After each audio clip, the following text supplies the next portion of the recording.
Maxime Drouot, que des millions de lecteurs à travers le monde connaissent sous le nom de plume de Maxime Chatham, ou encore sous celui plus discret de Maxime Williams, est bien plus qu'un écrivain. Il est une voix, une atmosphère, une encre qui s'impose à chaque page comme une morsure indélébile.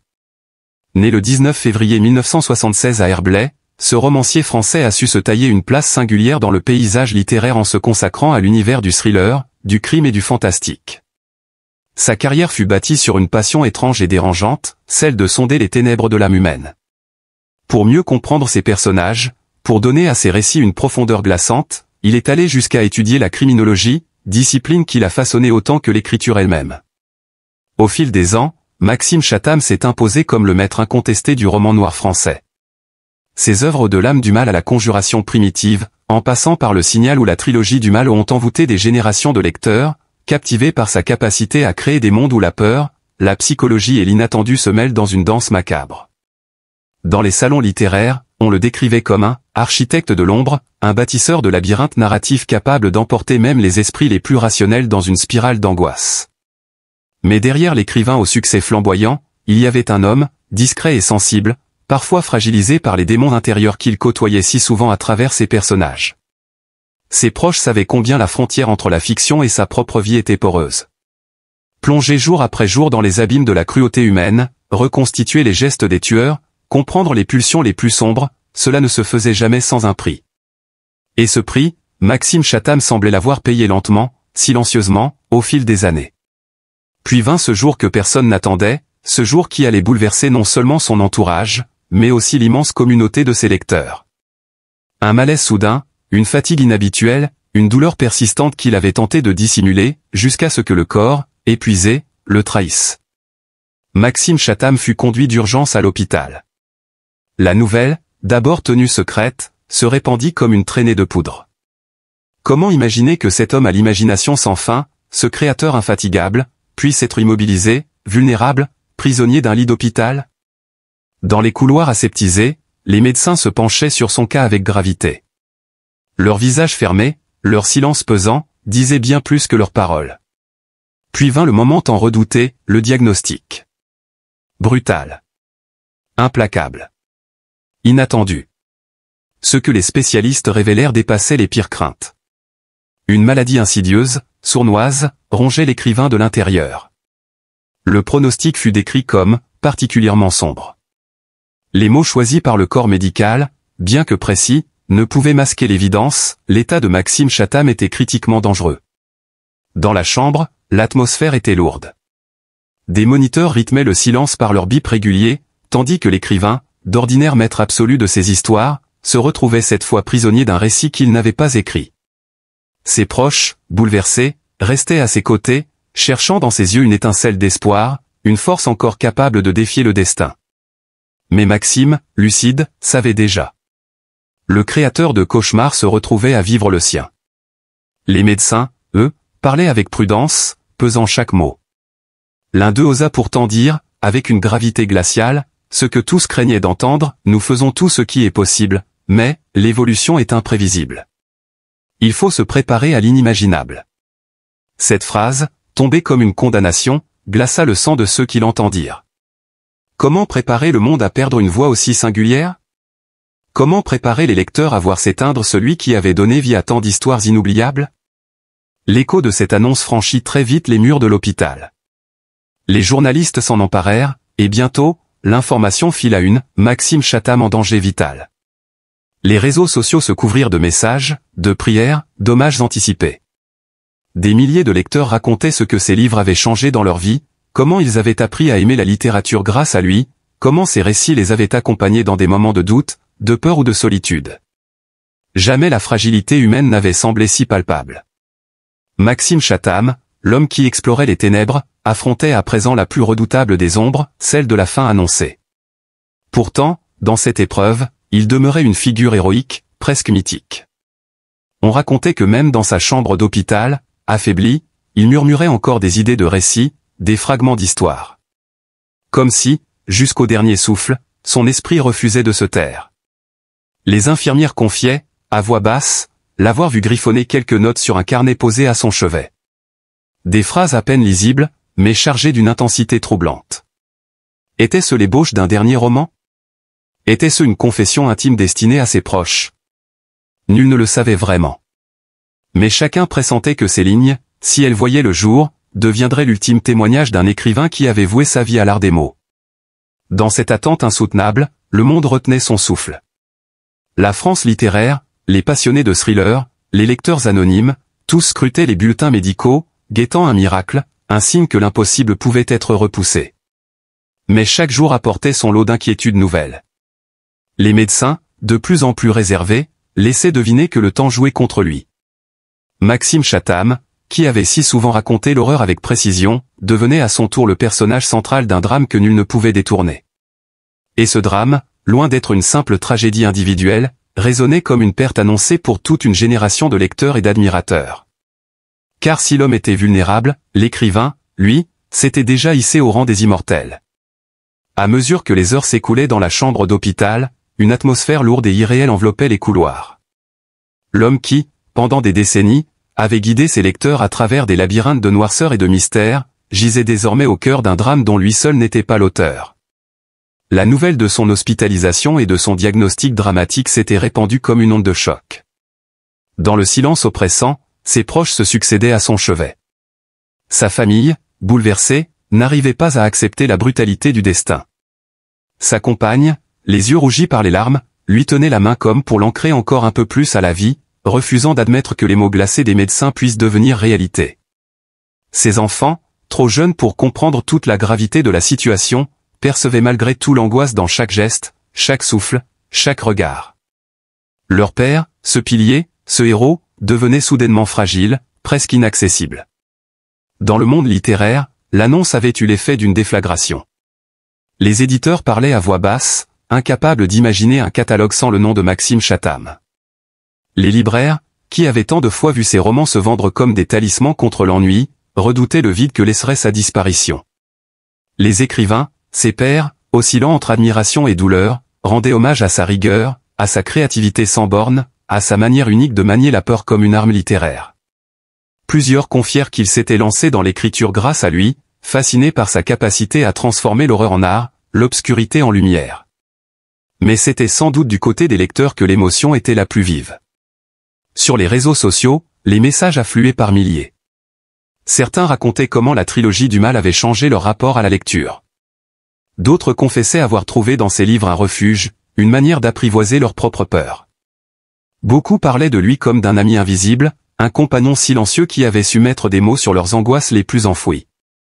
Voir cet écrivain tant admiré se débattre dans une lutte contre une maladie implacable était pour eux un coup de poignard, une injustice presque personnelle. L'hôpital, d'ordinaire impersonnel, se transformait en un lieu presque sacré. Les journalistes campaient devant l'entrée, les photographes attendaient, mais tous savaient qu'il ne s'agissait pas d'un simple fait divers. C'était une tragédie nationale qui se jouait. Les murs de l'établissement semblaient porter le poids des attentes, des prières, des supplications silencieuses de millions de lecteurs. À l'intérieur, le combat était à la fois médical et spirituel.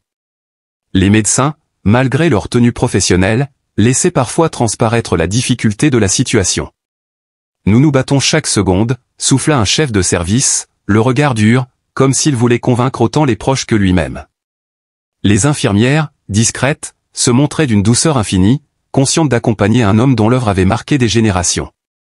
Quant à Maxime Chatham, il faisait preuve d'une lucidité désarmante. Son regard, affaibli mais perçant, semblait scruter au-delà de la souffrance. Il savait mieux que quiconque ce que signifiait l'imminence du danger. Sa vie, construite autour des récits de crimes, de mort et de ténèbres, l'avait préparé à cette confrontation ultime. Pourtant, derrière cette force apparente, on percevait aussi la douleur d'un homme qui ne voulait pas quitter les siens, qui voulait encore écrire, encore transmettre. On raconte qu'un soir, alors que le silence pesait plus que jamais dans sa chambre, il aurait confié à l'un de ses proches, « Je voulais explorer la noirceur pour mieux comprendre la lumière. Aujourd'hui, je sens l'ombre me gagner. Mais je crois qu'il reste toujours une part de lumière, même dans les ténèbres les plus profondes. » Ces mots, rapportés à demi-mot, résonnèrent comme un testament spirituel. Ils furent partagés, répétés, gravés dans les esprits de ceux qui les entendirent.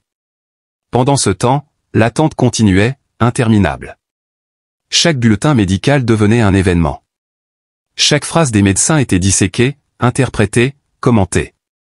La France entière semblait suspendue à l'évolution de son état. Les lecteurs s'asseyaient le soir avec un de ses livres entre les mains, comme pour lui rendre hommage en silence, comme pour lui dire « Tu es encore avec nous ». Dans les maisons, les librairies, les bibliothèques, les couvertures noires et mystérieuses de ces romans semblaient vibrer d'une aura nouvelle. On ne lisait plus ces phrases de la même manière. Chaque mot, chaque description, chaque souffle de ces personnages prenait une résonance prophétique. On croyait y voir un écho de son propre combat, comme si toute son œuvre avait mené à cet instant. Et l'histoire continua de se tendre, inexorable. Les proches retenaient leurs larmes devant lui, mais s'effondraient en sortant de la chambre. Les médecins redoublaient d'efforts, mais leur visage trahissait la difficulté. Les lecteurs, eux, priaient pour un miracle, pour que le maître de l'angoisse triomphe une fois encore des ténèbres, comme l'un de ses héros. Les médecins, dans leur prudence professionnelle, avaient choisi d'avancer par étapes, mais derrière chaque phrase retenue, derrière chaque silence prolongé, se dessinait déjà la gravité de la situation. Les murs de la chambre où reposait Maxime semblaient saturés de cette tension invisible, d'une tristesse lourde, presque palpable. Sa compagne, les yeux rougis par des nuits sans sommeil, tenait sa main comme pour l'empêcher de glisser davantage vers une zone de silence irréversible. Le diagnostic est tombé un matin gris, avec la froideur clinique qui tranche brutalement avec les battements affolés d'un cœur de famille. Les médecins ont parlé de façon mesurée, pesant chaque mot, mais rien ne pouvait adoucir l'impact, l'état de santé de Maxime était alarmant. Derrière ces termes se cachait une vérité que tous redoutaient et une vérité que l'écrivain lui-même, pourtant habitué à explorer les ténèbres de l'âme humaine dans ses romans, avait du mal à accepter. La douleur de cette révélation a traversé chacun des membres de sa famille. Les regards se sont croisés, emplis d'un désespoir qu'aucune parole ne pouvait vraiment apaiser. Sa mère, silhouette discrète mais essentielle, a laissé échapper des larmes silencieuses, celles qui viennent du fond de l'âme et qui rappellent à quel point l'amour maternel est indestructible, même face à la pire des menaces. Ses frères et sœurs, figés dans une impuissance douloureuse, tentaient de garder une façade de courage, mais leur voix tremblait, leurs gestes trahissaient la peur. Dans cette chambre, l'air semblait plus lourd que partout ailleurs. Chaque respiration de Maxime devenait un combat, chaque geste une épreuve. Les machines, avec leur bruit régulier, rappelaient à tous que la vie ne tenait plus qu'à un fil fragile. Les médecins revenaient régulièrement, leur visage fermé trahissant à demi-mot la gravité de la situation. L'un d'eux, à voix basse, a fini par révéler ce que tous craignaient, l'écrivain était en danger vital. Ces mots ont frappé sa famille comme une sentence implacable. La douleur n'était plus une simple inquiétude, elle devenait une certitude insupportable. L'idée que Maxime, ce pilier, ce père attentif, ce compagnon aimant, puisse s'éteindre, déchirait les cœurs. Chacun se repliait dans son propre silence, parce qu'aucun cri ne pouvait suffire à traduire la profondeur de cette blessure. La santé de Maxime s'était fragilisée depuis des mois, mais personne n'avait voulu imaginer un tel aboutissement. Ses proches se souvenaient encore de lui, debout, énergique, passionné par ses récits, et aujourd'hui, ils le voyaient diminuer, prisonnier d'un corps qui ne répondait plus. Le contraste était insupportable. Les souvenirs heureux s'entrechoquaient brutalement avec la réalité crue de l'hôpital. Chaque éclat de rire passé semblait se transformer en une douleur sourde, rappelant à tous ce qu'ils risquaient de perdre. La tristesse ne se limitait pas à la peur de la perte, elle s'étendait aussi à l'injustice de cette situation. Pourquoi lui? Pourquoi maintenant? Dans les yeux de ses enfants, la question brûlait sans jamais être posée. Ils approchaient timidement du lit, caressaient sa main, comme pour lui transmettre un peu de leur innocence, un peu de leur force enfantine. Mais derrière leur sourire forcé, les larmes montaient, refoulées pour ne pas aggraver la peine de leur père. Pour sa compagne, c'était une déchirure quotidienne. Chaque nuit passée à l'hôpital était une nuit volée à la normalité de leur vie. Elle observait son visage, parfois apaisé dans le sommeil, parfois crispé par la douleur, et elle ressentait cette impuissance terrible qui ronge les proches des malades.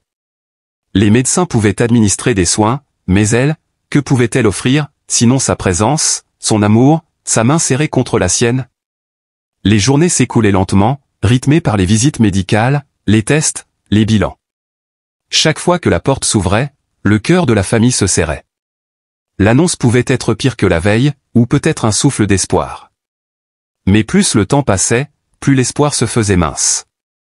Les visages des médecins, eux aussi, devenaient de plus en plus graves. Certains laissaient échapper des phrases voilées qui sonnaient comme des avertissements douloureux. La tristesse envahissait tout, jusqu'au silence. La chambre, pourtant pleine de monde, semblait parfois plongée dans un mutisme lourd, où seuls les battements des cœurs résonnaient. Les proches de Maxime s'observaient, incapables de trouver les mots justes. Chaque tentative de conversation se brisait contre le mur de la réalité. Alors il se taisait, mais ce silence n'était pas vide, il était saturé d'amour, de peur, de douleur contenue. Dans ces instants suspendus, chacun se souvenait des moments passés avec lui, des histoires racontées autour d'une table, des soirées où sa voix résonnait pour partager ses idées, ses rires, ses rêves. Aujourd'hui, ces souvenirs avaient un goût amer, celui de quelque chose que l'on sait menacer, celui d'un trésor qu'on ne pourra peut-être pas conserver. Et au milieu de cette douleur collective, il y avait aussi la tristesse personnelle de Maxime. Derrière ses paupières closes, il luttait avec ses propres pensées. Lui qui avait toujours puisé dans les ténèbres de l'imaginaire pour écrire ses récits, se retrouvait face à ses propres ombres. L'angoisse de l'avenir, la peur de laisser les siens, la douleur d'un corps qui le trahissait. Tout cela se mêlait en un flot d'émotions intenses. Parfois, il murmurait quelques mots, fragiles, presque inaudibles, comme pour dire qu'il était encore là, qu'il tenait encore. Mais son regard, lorsqu'il se posait sur ses proches, disait tout, la tristesse infinie de celui qui se sait en danger, et qui mesure l'ampleur de la douleur laissée derrière lui. Les jours passaient, lourds comme des pierres, et pourtant chacun d'eux semblait suspendu à un fil invisible. La chambre d'hôpital, avec ses murs blancs impersonnels et ses rideaux à demi tirés, était devenue le centre du monde pour sa famille. Chaque membre y trouvait un espace où se mêlaient les larmes et l'espérance, mais où dominait surtout une peine indicible. On aurait dit que l'air lui-même s'imprégnait de cette douleur, que chaque respiration des proches portait en elle la crainte du pire. Sa compagne, épuisée par la fatigue et l'angoisse, avait cessé de compter les heures. Elle ne quittait presque plus la pièce, refusant d'abandonner Maxime ne serait-ce qu'un instant. Ses traits marqués par les nuits blanches témoignaient de la lutte qu'elle menait en silence. Elle voulait être forte, pour lui, pour leurs enfants, mais au fond, elle se sentait brisée. Chaque fois qu'elle croisait le regard de son compagnon allongé, elle avait l'impression qu'une lame invisible transperçait son cœur. Les enfants, eux, vivaient ce drame à leur manière, avec une innocence qui accentuait encore la douleur des adultes. Il apportait parfois des dessins, griffonnés maladroitement, où l'on voyait leur père debout, souriant, entouré d'eux. Ces petites feuilles de papier coloré étaient posées près du lit, comme des talismans contre la peur. Maxime, lorsqu'il les voyait, laissait couler une larme discrète, et murmurait quelques mots d'amour. Mais derrière ce geste, il savait combien la cruauté de la vie pouvait bientôt briser ses illusions enfantines. Sa mère, figure discrète mais solide, passait chaque matin pour déposer un baiser sur le front de son fils. Elle qui l'avait vu naître, grandir, réussir, se retrouvait impuissante devant sa fragilité. Les rôles semblaient inversés, autrefois protectrice, elle se sentait désormais incapable de lutter contre ce mal qui le rongeait. Dans ses prières silencieuses, elle suppliait le destin de lui laisser encore du temps. Les médecins, eux, faisaient preuve d'un professionnalisme implacable.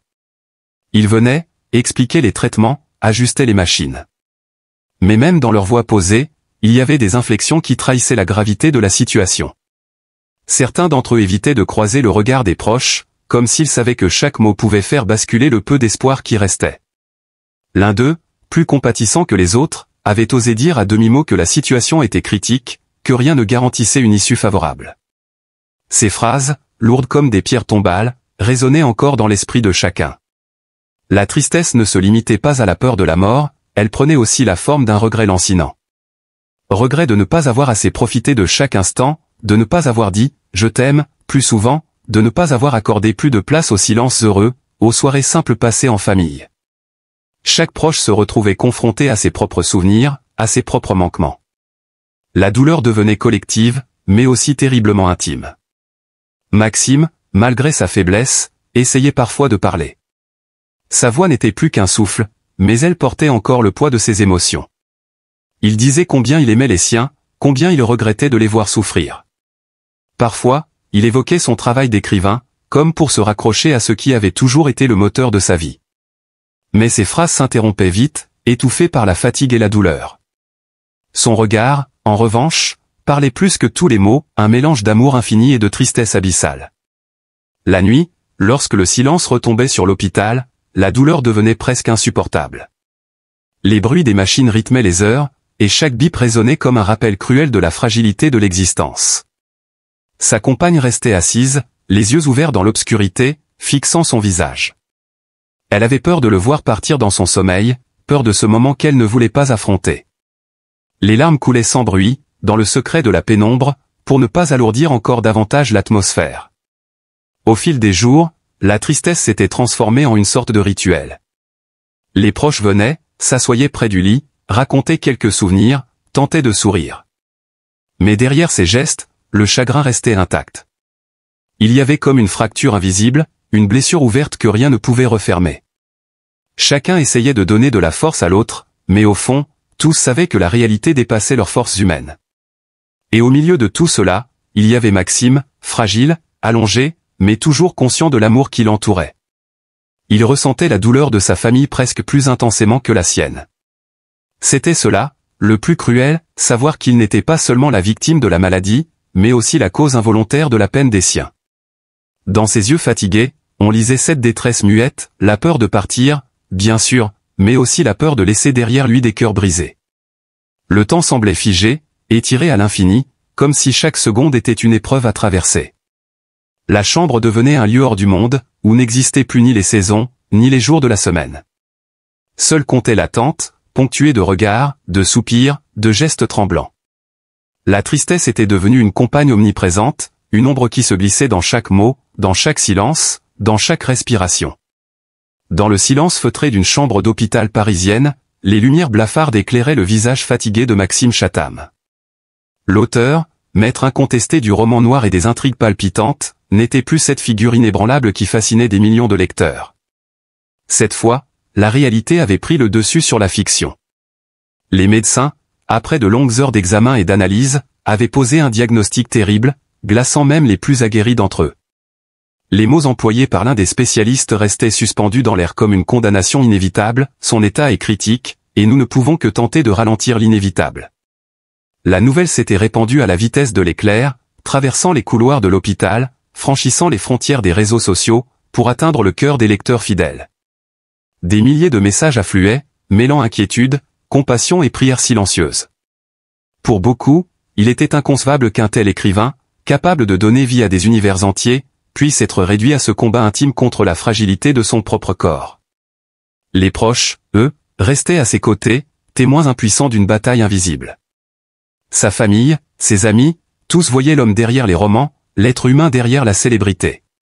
Le contraste était douloureux, celui qui avait tant exploré les zones sombres de l'âme humaine, celui qui avait sondé les mystères du mal et de la peur, se retrouvait prisonnier de sa propre tragédie. Chaque respiration semblait être un défi, chaque battement de cœur un sursis. L'hôpital devint alors un sanctuaire où se mêlaient l'espoir fragile et la peur constante. Les médecins, tout en gardant leur sang-froid professionnel, ne cachaient pas la gravité de la situation. L'un d'eux, dans un élan rare de sincérité, déclara à demi-mot « Nous sommes face à une urgence vitale. Il faudra du courage, beaucoup de courage, pour affronter ce qui vient. » Et pourtant, au milieu de cette douleur, une étrange lumière persistait, l'héritage littéraire de Maxime Chatham. Ses romans, ses récits, ses personnages continuaient à vivre dans l'esprit de chacun. Ce lien indestructible entre l'écrivain et son public devenait un rempart contre l'oubli, une façon de lui dire qu'il n'était pas seul dans ce moment tragique. Ces mots, autrefois des armes contre l'ennui et la peur, se transformaient aujourd'hui en prières silencieuses, en appels muets à la vie. Cette histoire, bien au-delà de la souffrance individuelle, nous rappelle à tous la fragilité de l'existence. Elle nous pousse à réfléchir sur ce que signifie vraiment aimer, soutenir et être solidaire. Car derrière chaque figure publique, derrière chaque nom qui résonne dans nos bibliothèques ou nos mémoires, il y a un être humain, vulnérable, capable de tomber à son tour dans l'abîme du destin. Alors, en ce moment d'incertitude, un geste simple mais essentiel s'impose, rester unis, compatissants, ouverts au partage. La douleur de Maxime Chatham, réelle ou symbolique, devient le miroir de notre propre humanité. Elle nous rappelle que la tendresse et la bienveillance sont les seules armes face à l'inévitable.